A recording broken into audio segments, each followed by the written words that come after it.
ಏನ್ ಸಮಾಚಾರಕ್ಕೆ ಸ್ವಾಗತ. ನಾನು ವಿಜಯ್ ವೀರಪ್ಪ. ಮೊದಲಿಗೆ ಹೆಡ್ಲೈನ್ಸ್. ಇಂದಿನಿಂದ 9 ದಿನಗಳ ಕಾಲ ವಿಧಾನಸೌಧದಲ್ಲಿ ಮಳೆಗಾಲ ಅಧಿವೇಶನ.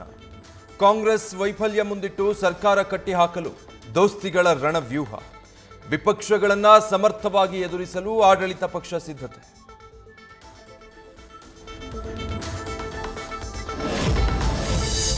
ಈ ಬಾರಿ ಅಧಿವೇಶನದಲ್ಲಿ ಪರಿಶಿಷ್ಟ ಜಾತಿಗಳ ಒಳ ಮೀಸಲಾತಿ ಬಗ್ಗೆ ಚರ್ಚೆ. ಹೊಸ ಜಾತಿ ಜನಗಣತಿಗೆ ಮುಂದಾಗಿರುವ ಸರ್ಕಾರದ ನಡೆಯನ್ನ ಕೆಣಕುವ ವಿಪಕ್ಷಗಳು. ಪರಿಶಿಷ್ಟರ ಅನುದಾನ ಬೇರೆ ಉದ್ದೇಶಗಳಿಗೆ ಬಳಕೆ ವಿಚಾರವೇ ಪ್ರಮುಖ ಅಸ್ತ್ರ.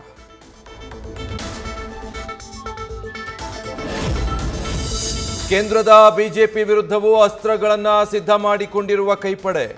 ಮೇಕೆದಾಟು ಯೋಜನೆಗೆ ಒಪ್ಪಿಗೆ ವಿಳಂಬ ಹಾಗೂ ತೆರಿಗೆ ಹಂಚಿಕೆ ಪ್ರಸ್ತಾಪ. ಕೇಂದ್ರದ ಅನುದಾನ ತಾರತಮ್ಯ ಪ್ರಸ್ತಾಪಿಸಿ ವಿಪಕ್ಷಗಳನ್ನ ಹಣಿಯಲು ಕಾಂಗ್ರೆಸ್ ಸಜ್ಜು.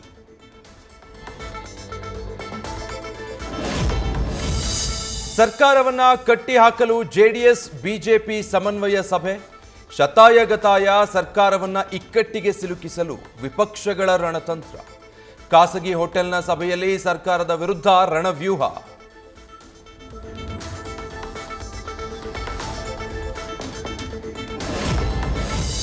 ಮತಗಳ್ಳತನ ಆರೋಪ ಮಾಡಿದ ರಾಹುಲ್ ಗಾಂಧಿಗೆ ನೋಟಿಸ್. ದಾಖಲೆ ಕೊಡುವಂತೆ ಕರ್ನಾಟಕ ಚುನಾವಣಾ ಆಯೋಗದಿಂದ ನೋಟಿಸ್ ರವಾನೆ. ದಾಖಲೆ ಒದಗಿಸಿದ್ರೆ ವಿಚಾರಣೆ ಮಾಡ್ತೀವಿ ಎಂದ ಆಯೋಗ.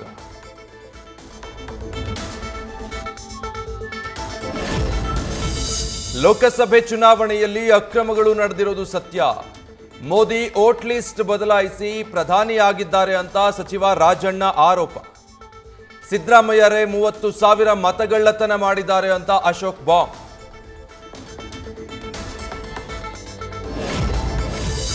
ಇಂದಿನಿಂದ ಹಳದಿ ಮಾರ್ಗದಲ್ಲಿ ಮೆಟ್ರೋ ಸಂಚಾರ ಶುರು. ಆರ್ವಿ ರಸ್ತೆಯಿಂದ ಬೊಮ್ಮಸಂದ್ರ ನಡುವೆ ಓಡಾಟ ಪ್ರಾರಂಭ. ಪ್ರತಿ 25 ನಿಮಿಷಕ್ಕೊಮ್ಮೆ ಮೆಟ್ರೋ ರೈಲು ಸಂಚಾರ.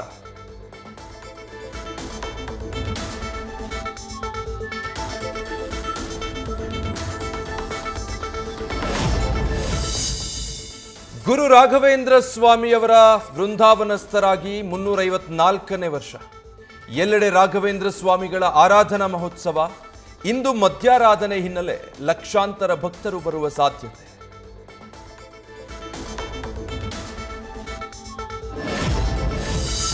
ಡಾಕ್ಟರ್ ವಿಷ್ಣುವರ್ಧನ್ ಸಮಾಧಿ ನೆಲಸಮ ಮಾಡಿದ್ದಕ್ಕೆ ಅಭಿಮಾನಿಗಳ ಆಕ್ರೋಶ. ದಾದಾ ಮೇಲಿನ ಪ್ರೀತಿ ವ್ಯಕ್ತಪಡಿಸಿದ ರಿಯಲ್ ಸ್ಟಾರ್ ಉಪೇಂದ್ರ. ಸ್ಥಾವರ ಕಳಿವುಂಟು, ಜಂಗಮ ಕಳಿವಿಲ್ಲವೆಂದು ಬಸವಣ್ಣ ವಚನದ ಮೂಲಕ ತಿರುಗೇಟು.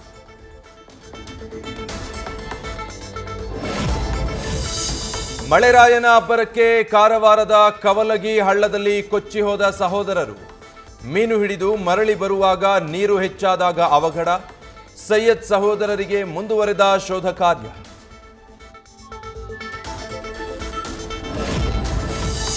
ಕೊಪ್ಪಳದಲ್ಲಿ ಮಳೆರಾಯನ ಅಬ್ಬರಕ್ಕೆ ಜನಜೀವನ ಅಸ್ತವ್ಯಸ್ತ. ಹಳ್ಳ ಕೊಳ್ಳಗಳು ತುಂಬಿ ಹರಿಯುವ ಜೊತೆಗೆ ಜಮೀನುಗಳಿಗೆ ನೀರು ನುಗ್ಗಿ ಅವಾಂತರ. ಹಿರೇಹಳ್ಳ ಜಲಾಶಯದಿಂದ ದಿಢೀರ್ ನೀರು ಬಿಟ್ಟಿದ್ದಕ್ಕೆ ಜಮೀನು ಜಲಾವೃತ.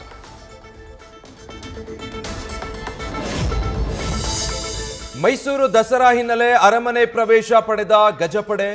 ಗೋದೋಳಿ ಲಗ್ನದಲ್ಲಿ ಎಂಟ್ರಿ ಕೊಟ್ಟ ಅಭಿಮನ್ಯು ಅಂಡ್ ಟೀಮ್.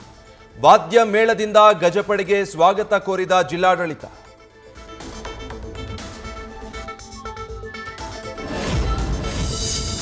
ಚಿಕ್ಕಮಗಳೂರಿನಲ್ಲಿ ಮುಂದುವರೆದ ಕಾಡಾನೆಗಳ ಉಪಟಳ. ಮೂಡಿಗೆರೆಯ ಕಾಫಿ ತೋಟಕ್ಕೆ 15 ಕಾಡಾನೆಗಳು ಲಗ್ಗೆ ಇಟ್ಟು ಹಾವಳಿ. ಆನೆಗಳನ್ನು ಓಡಿಸುವಂತೆ ಅರಣ್ಯ ಇಲಾಖೆಗೆ ಸ್ಥಳೀಯರ ಆಗ್ರಹ. ಬಿಹಾರದ ಬೆಗುಸರೈನಲ್ಲಿ ಭಾರೀ ಮಳೆಗೆ ಉಕ್ಕಿ ಹರಿದ ಹಳ್ಳಕೊಳ್ಳಗಳು. ಸೇತುವೆಗಳು ಮುಳುಗಡೆಯಾಗಿ ಜನರ ಪರದಾಟ. ದೋಣಿಯಲ್ಲೇ ಜೀವ ಕೈಯಲ್ಲಿ ಹಿಡಿದು ಓಡಾಟ. ಜಪಾನ್ನಲ್ಲೂ ಭಾರೀ ಮಳೆಗೆ ಪ್ರವಾಹ ಪರಿಸ್ಥಿತಿ. ಕಾರಾಸ್ಟು ನಗರದ ರಸ್ತೆಗಳು ನದಿಗಳಂತಾಗಿ ನೂರಾರು ವಾಹನಗಳು ಮುಳುಗಡೆ. ಮನೆಗಳಿಗೆ ನೀರು ನುಗ್ಗಿದ್ದಲ್ಲದೆ ಪ್ರವಾಹದಲ್ಲಿ ಕೊಚ್ಚಿ ಹೋದ ದಿನಬಳಕೆ ವಸ್ತುಗಳು. ಭಾರೀ ಮಳೆಗೆ ದ್ವೀಪದಂತಾದ ಅಮೆರಿಕದ ಮಿಲ್ವಾಕಿ ಕೌಂಟಿ ನಗರ. ಮನೆಗಳಿಗೂ ನೀರು ನುಗ್ಗಿ 300ಕ್ಕೂ ಹೆಚ್ಚು ಮಂದಿ ಸ್ಥಳಾಂತರ. ಬೋಟ್ ಮೂಲಕ ಬರದಿಂದ ಸಾಗಿರುವ ರಕ್ಷಣಾ ಕಾರ್ಯ. ಟರ್ಕಿಯ ಇಸ್ತಾಂಬುಲ್ನಲ್ಲಿ 6.1 ತೀವ್ರತೆಯ ಭೂಕಂಪ. ಮನೆಗಳು ನೆಲಸಮ ಆದರೆ ಬಿರುಕು ಬಿಟ್ಟ ಕಟ್ಟಡಗಳು. ಬಾಲಿಕೆಸಿರ್ ಪ್ರಾಂತ್ಯದಲ್ಲಿ ವಿದ್ಯುತ್, ನೀರು, ಇಂಟರ್ನೆಟ್ ಸೇವೆ, ಅಗತ್ಯ ಸೌಲಭ್ಯ ಬಂದ್. ರಾತ್ರಿ ವೇಳೆ ಮುಖಾಮುಖಿಯಾದ ಸಿಂಹ ಹಾಗೂ ಮನುಷ್ಯ ಪರಸ್ಪರ ಎದುರು ಬದುರಾಗಿ ಭಯದಿಂದ ದಿಕ್ಕಾಪಾಲು. ಗುಜರಾತ್ನ ಜುನಾಗಢದಲ್ಲಿ ದುರಂತ ಜಸ್ಟ್ ಮಿಸ್.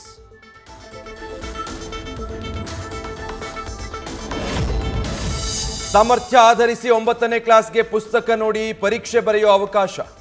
2026-27ನೇ ಶೈಕ್ಷಣಿಕ ವರ್ಷದಿಂದ ತೆರೆದ ಪುಸ್ತಕ ಪರೀಕ್ಷೆ ಜಾರಿ. ಆಯಾ ಶಾಲೆಗಳಿಗೆ ಆಯ್ಕೆ ಸ್ವಾತಂತ್ರ್ಯ ನೀಡಿದ ಸಿಬಿಎಸ್ಇ.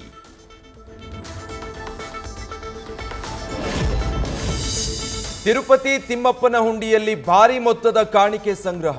ಜುಲೈನಲ್ಲಿ ಭರ್ಜರಿ 129 ಕೋಟಿ ರೂಪಾಯಿ ಕಾಣಿಕೆ. 2025ರಲ್ಲಿ ಈವರೆಗೆ ಸುಮಾರು 24 ಲಕ್ಷ ಭಕ್ತರಿಂದ ದೇವರ ದರ್ಶನ.